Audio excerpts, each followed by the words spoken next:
Hi guys, and welcome to our chat today on menopause. We are joined with Dawnie, and Kes is here today as part of the hosting team of Diabetes Chat. Hello Dawnie, welcome to Diabetes Chat. Hi there, thanks for asking me along. Thank you so much. So we're going to talk obviously about this very important topic of menopause, but before we do that, I think it'd be nice to talk a little bit about you and your journey with diabetes. So could you maybe share the next couple of minutes about you? Tell us a little bit about you and your life when you were diagnosed with diabetes, maybe the symptoms you had and the journey you've had on what you've used over the years. Okay, so yeah, my name's obviously Dawnie. I was diagnosed with type 1 Easter in my final year at Stranmillis University College down in Belfast. My diagnosis came about as a result of my then boyfriend, my husband, suddenly realising that I had lost a ridiculous amount of weight in a very short period of time. I was drinking so much water, it was unbelievable. Running to the bathroom, very dehydrated, incredibly sleepy. And he picked me up from the plane. I'd come back from a weekend in Sheffield. And when he picked me up from the plane, he said, "Have you been drinking whiskey?" I was like, "No." His friend had been diagnosed with type 1 whenever they were at primary school. He remembered the smell of ketones from his friend's breath prior to his friend's diagnosis. So, yeah, ended up in hospital the next day for a week and with the news that I had type 1 diabetes. When I was told about pregnancy, that was really hard hitting. And then I was told that I probably wouldn't live long enough to even see menopause. Wow. So that kind of meant that conversation was closed, shut down at the point of diagnosis. So I have now lived with type 1 for 30 years. I have 4 healthy children, so the pregnancy stuff worked out well. And I went back, after working as a teacher for 13 years, I went back and retrained as a midwife. So I've been working as a midwife for the past 13 years, and I'm also completing a PhD. Wow. So, wow, what a career you've had and bringing up your 4 amazing boys. So what about the sort of things you've used over the years? So I guess, did you start with finger pricking and then go through that sort of journey that you've had over them 30 years? So yeah, started off with finger pricking. Back in the day when the glucometer I had, you bled onto it, then you had to wipe the blood off it, then you put it into the glucometer. It took 2 minutes to give you a reading, and then you confirmed that the reading was accurate by checking the colour of the strip, like your urine test strips. Yeah. A blood bottle. I had injections to start with, and the sister in the ward was really excited. I think I've been there maybe 3 days. A girl I was at school with was also diagnosed the same day as me, curiously enough. But she was so excited because insulin pens had just arrived in the ward. So we were allowed to use insulin pens for our short-acting insulin. And everybody was just like, "Whoa, this is so cool." And we were going, "Okay, this is different from the syringe. How does this work?" So that was quite an education for everybody involved. The insulin that I was on originally, one of them isn't even given to people anymore. It's used for the treatment of diabetes in animals, which is like so embarrassing. I just keep thinking, what the heck? Yeah, so I contributed to veterinary science from the early days of my diagnosis. And then a couple of years later, I managed to get an insulin pen for my long-acting insulin, which is the one they don't give to people anymore. And then I think I've had like 5 or 6 different, I think it's maybe 7 different types of insulin over the years. I then had faster acting glucometers, so going from 2 minutes down to the 5 seconds with the Libre was just amazing. Whenever I had the one-touch test strips. And in 2016, I started using Freestyle Libre. I've been given an insulin pump in 2012, and just this past week, I got my new insulin pump, and I'm really excited about that because I've been using Android APS for the last 3 years. And the new pump that I have just connects automatically. So yeah, it's been a bit of a rush through technology systems, but I've been really lucky because I would be quite active in the online community, and I see people posting about new tech and people hear conversations. It's meant that whenever I go to an appointment with my consultant, I can ask about the new tech. And I don't think I could do that if I didn't know that the stuff existed. If I wasn't active in social media, I wouldn't even know. You wouldn't know. Yeah. So peer support has played a big part over the years. Absolutely massive part, yeah. Absolutely massive. Because, say, when I was diagnosed, I had a person that I knew, which was great. But then we moved to different parts of the country, and I didn't have anybody then until about 2006 when I did Dawnie. Yeah. And from 2015, I've been able to feel very much initially like a part of the GB doc. And then from the GB doc, I found the folk within NI doc, which was great. Yeah. And it's just grown from there. So I How have this great. whole extended family that I never imagined ever having whenever I was in that hospital bed back in 1993. Oh, that's just lovely to hear. So why don't you tell us a little bit about menopause? Because today we're going to be talking about menopause as our main topic. What is menopause? And could you maybe explain the stages of menopause? So menopause is a wee bit like puberty in reverse. Menopause itself is actually just one day. And that's the day whenever you've had 365 or 366 full days from your last menstrual period. Right. So we use the term menopause regularly as if it covers that entire life stage. But if you were to mark it on your calendar, it's one single day. Yes. Almost like your diagnosis of diabetes day. Yes. Yeah. Good analogy. So do you have a menopause anniversary? Yeah, I can't even. I don't know. I haven't reached that stage yet. So no. I'm not entirely sure. Another opportunity to celebrate with some cake, I think, Dawnie. Yeah. So perimenopause would be that time leading up to that one day. Yeah. So and how long does that last? Or does it vary between people? It can last anything between 5 and 15 years. Wow. And I think for any of us who are likely to ever experience perimenopause, menopause, it's worth having conversations with your female family members to see what age they started to notice symptoms of perimenopause, which can include things like tiredness, brain fog, can include those hot sweats, dry itchy skin, nails breaking, mood swings. Quite often perimenopause gets treated as a form of depression, but when people are given antidepressants for it, they don't work because it's not a depression, it's a hormonal chemical imbalance within your body. Yeah. And antidepressants aren't going to fix that. It'd be like giving somebody antidepressants because they've been diagnosed with type 1 diabetes and not giving them insulin. Yeah. There's a lack of something. There's a change in hormone levels. But it's definitely worth talking to family members and seeing what's normal within your family circle, because I think a lot of us who live with type 1 in particular, we're told that we would have an earlier menopause than people who don't have type 1. Right. And there's no research to back that up. So where that statement ever came from is very, very questionable. Yeah.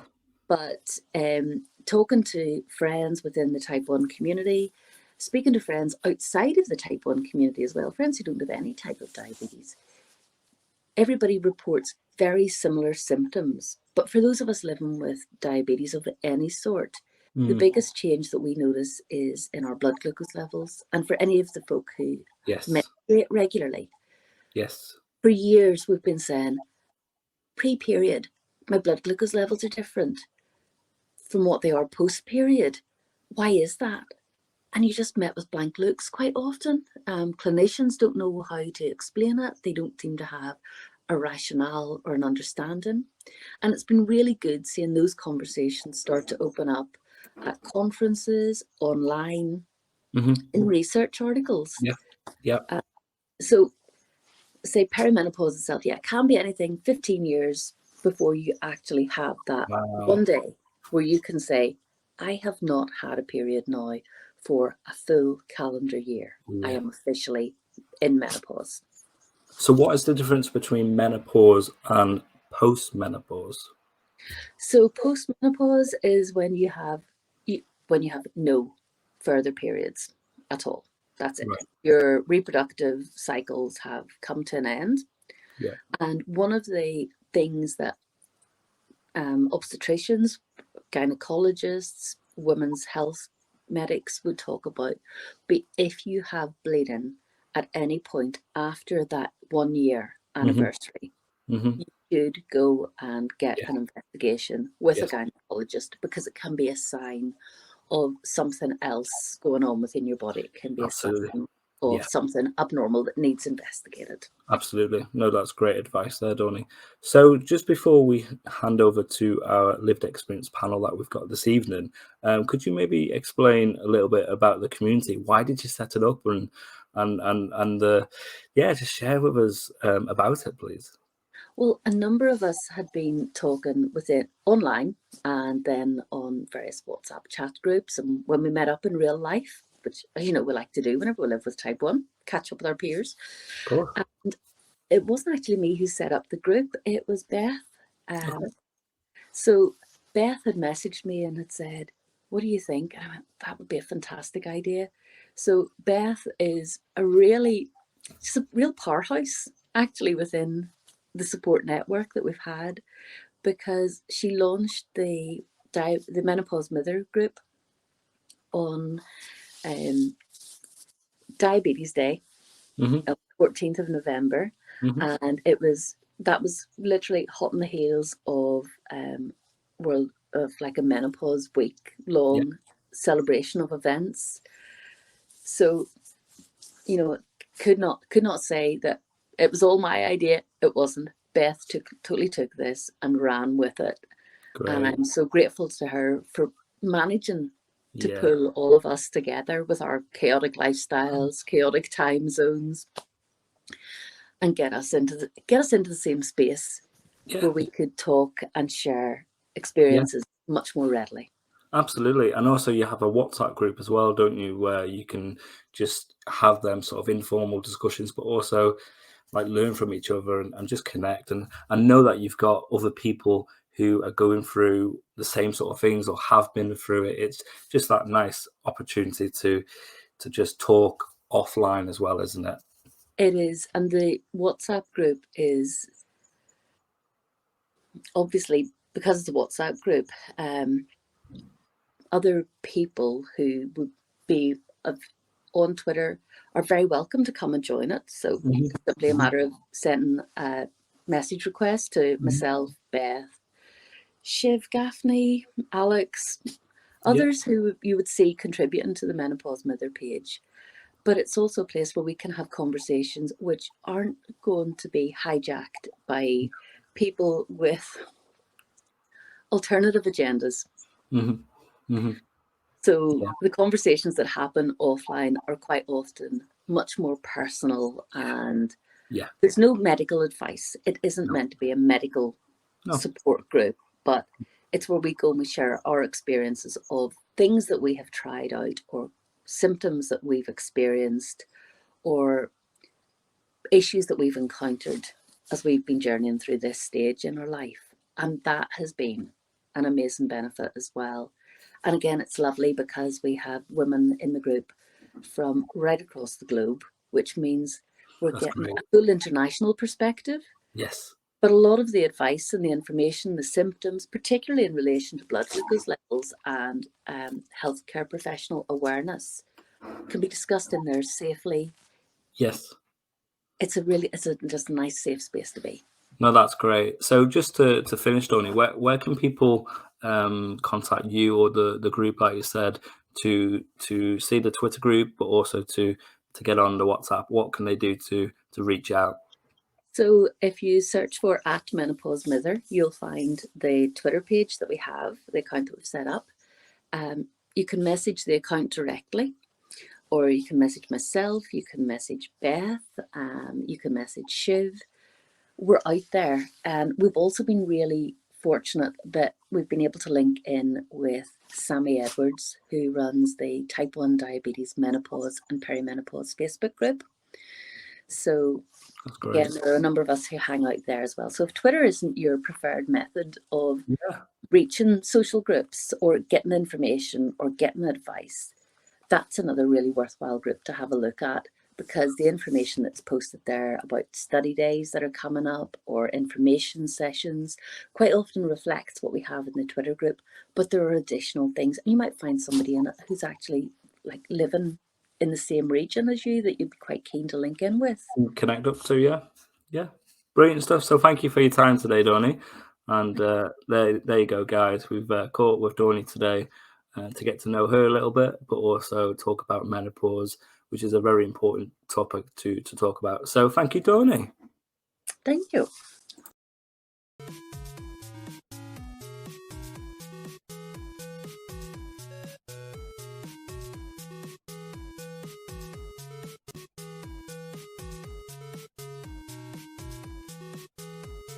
Hi, Dawnie.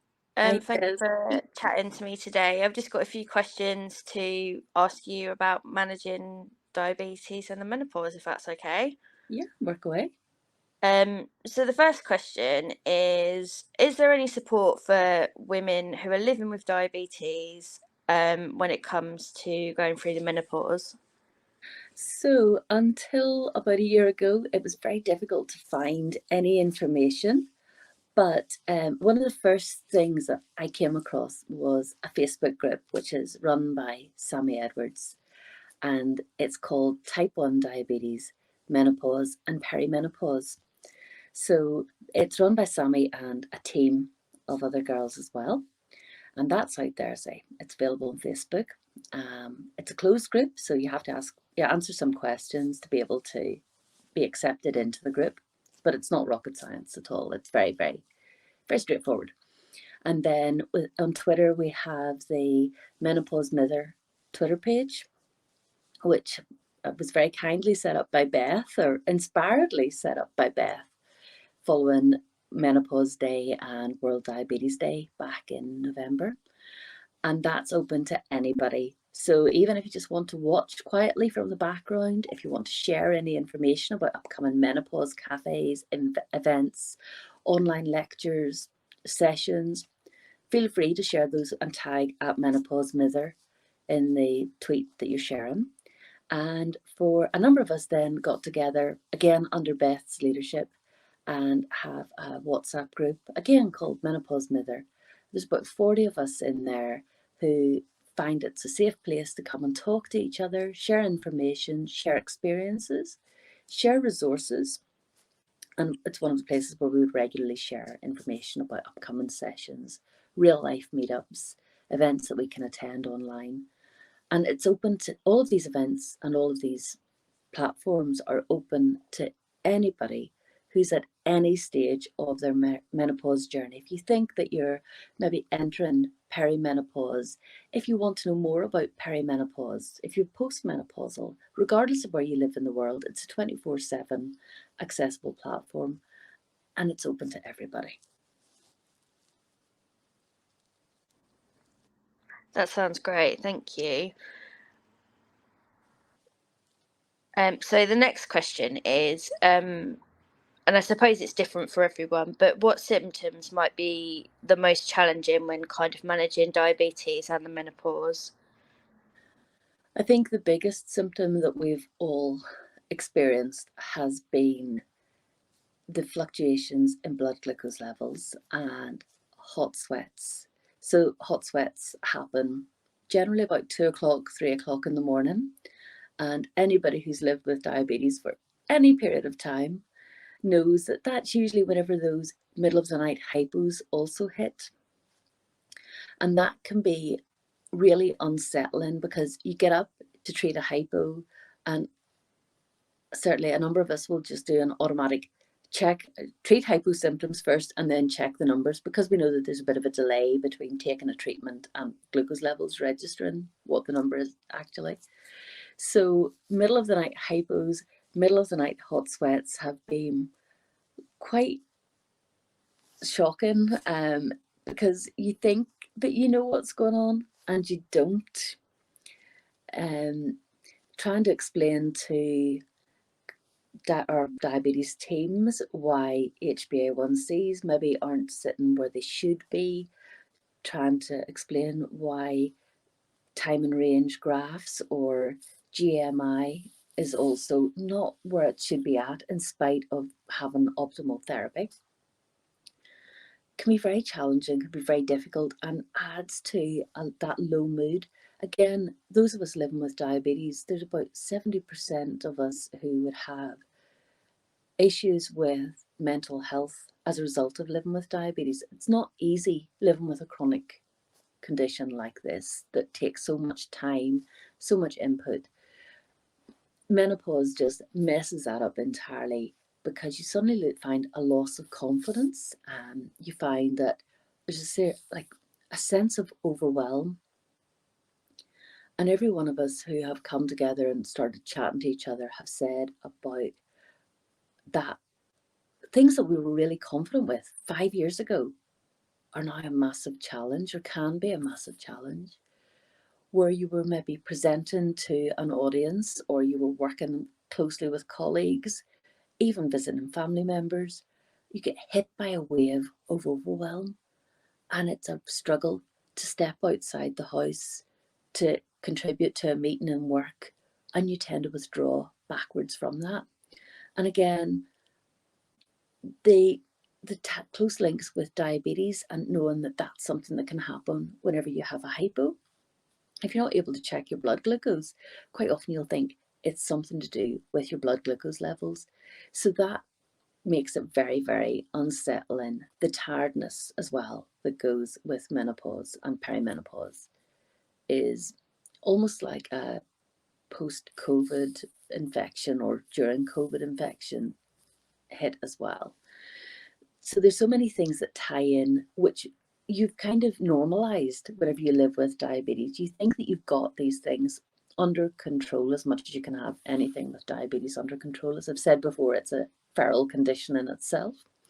Throw menopause into the mix and that feralness just goes out the window entirely. Everything that you had before as a resource slides and doesn't work as well as it would have done in the past. And I think that's where the peer support has really been so helpful, because you realise that you're not actually the only person struggling with erratic glucose levels. You're not the only person who's confusing hypos with hot flushes. You're not the only person who's suddenly lost confidence where before you were reasonably to very confident individual. You were a skilled worker. You were more than competent home runner. You were living your best life. And suddenly it just feels like that rug of safety has been pulled out from underneath you and you're in free fall. I think that's really helpful to hear that, actually, because I don't think that's something that I would have thought about. I would have become really frustrated about, like, why is this not working anymore? So yeah, that's really helpful. Thank you. In terms of healthcare professionals, are they able to provide any advice and guidance around managing diabetes in the menopause? Unfortunately, there isn't any recent research around diabetes and menopause. So a lot of our healthcare professionals haven't had the upskilling that we would be hoping for, or they don't have maybe the understanding of the impact on activities of daily living with regards to menopause. I know that whenever I had first flagged up symptoms of perimenopause with my own consultant, I was signposted to the Trend Diabetes Information leaflet. At that stage, it was an A4 leaflet printed on both sides. They've redesigned the information that they have available on Trend Diabetes UK website, and that's been a much more helpful resource. It's been a much more empathetic resource, but resources in themselves are quite limited because it gives suggestions. And I think whenever one of the symptoms of menopause and perimenopause is an increase in your waist size. So the decrease in estrogen, progesterone causes an accumulation of fat cells around your abdomen. And again, from the conversations that we've been having, most of us are now eating less in the way of calories than we would have been doing 10 years ago. Most of us are exercising more. We're now running after adolescent, teenage children. We're working longer hours in work because we've got children who don't require the same level of childminding. We've got older relatives who we're providing caring for. We're still doing all the things that we were doing. We're using less insulin and the weight still goes on. So insulin resistance is a big issue. And I know that a number of us have tried low carb diets. Some of us have tried keto diets. Some of us have tried whole grain, whole fruits, whole veg, whole food diets. They work to a point, but not as well as we would like them to. And whenever you're talking to your healthcare professional team about those things, they don't necessarily agree with some of the dietary choices that we've made. They don't necessarily understand why we're struggling with weight gain. There's that sense of not being believed by the people who are coordinating your access to resources, who are coordinating your overall healthcare. And that can be quite isolating. That it can be quite harmful at times, because you're reluctant to go to them and say, I've tried all these things. This is what I think it might be. And unfortunately, our clinicians aren't as upskilled as I said, as we would like them to be. But the lack of research-based evidence out there to support what we're experiencing, to support what we're going through, is a big part of that as well. And when you Google diabetes, perimenopause, menopause, you find an awful lot of research papers which would say that simply going through perimenopause, menopause, can lead to women who had no history of diabetes developing type 2 diabetes. Trying to get type 1 specific information is the biggest challenge. A number of us, Gillian Kerr, myself, Siobhan Gaffney, and others, had done Google Scholar searches. We looked on ResearchGate. We'd gone through PubMed to try and find information that we could share within the WhatsApp group and share online. And the vast majority of the research was sitting from 2010 or prior to that. And again, it referenced the link between going through menopause and the chances of developing type 2 diabetes, which isn't overly helpful whenever you've been living with type 1 for a significant period of time and you're looking for type 1 specific information. And again, it just flags up the lack of awareness of other types of diabetes. So for folk going through MODI, for folk who have LADA, for folk who have cystic fibrosis related diabetes or steroid induced diabetes or type 3C diabetes, for them there's even less information than there is for us living with type 1. That's quite scary, really, considering the amount of people who are living with different types of diabetes and will go through this kind of, will go into menopause and kind of have to deal with that. Yeah, definitely.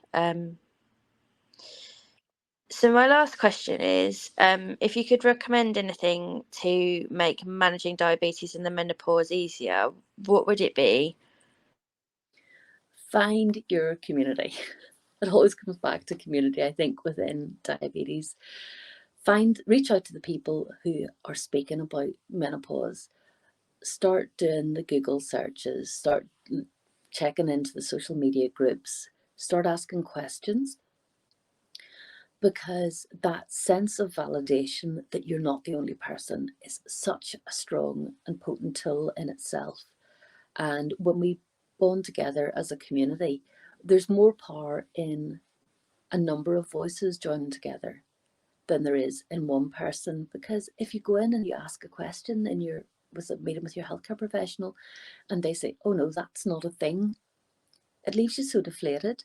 But whenever you have other voices behind you, whenever you have other folks supporting you, validating what you've experienced, you don't come away as deflated from that. You're maybe better able to prepare for upcoming consultations, but that in itself is potentially the most beneficial thing about having hit this phase in life, is finding that there are other people out there who are able to share information and advice. Because so often we think that it's going to be a case of changing diet, changing lifestyle habits, introducing hormone replacement therapy, increasing the amount of exercise that we're doing. And while those things may work for some people, it's like everything else in diabetes, they won't work for absolutely everybody. But just knowing that there are other people out there who understand it, who hear what you're saying, who've gone through what you're saying, albeit in a different way and for different circumstances, that is such a powerful thing in itself. And it certainly equips you better, I think, to be able to face the day-to-day challenges and to open up the conversations with people that you need to be having those conversations with, to try alternative methods, alternative means of managing on a day-to-day basis. Yeah, I think I'd agree. I don't think I'd even really thought about menopause really, which sounds like a really silly thing to say, but certainly as a type 1 as well, I think I don't really have anyone else to talk to, so I'm really glad that I've been able to talk to you about this today and find out a bit more, and hopefully the information that we've discussed will help not only me but other people who hear what we've been talking about today. And as I said earlier as well, like, the groups are open to anybody who is likely to experience or is currently experiencing perimenopause, menopause, postmenopause, because we have people within the group who have had surgical menopauses for different reasons. They've had hysterectomies, or they've had oophorectomies, they've had their ovaries removed because of other healthcare complications or as a family planning method. People have these surgeries for a wide range of reasons. There's never just one reason why. But certainly we're more than happy to have people who haven't hit that stage in life yet come and talk to us and come and share with us as well, because it helps to build that community up, and it means that you can signpost as well anybody that you're encountering who's maybe 26 and has had a surgical menopause because of something abnormal within their uterus or something abnormal within their ovaries. So please do keep signposting people to us, because we're very welcome. We're a very welcoming community. We're a very open community, and we are very keen to learn and share with other people as well. Oh, that's great. Thanks, Dawnie. I'll look forward to checking it out later on today and seeing what you guys are talking about.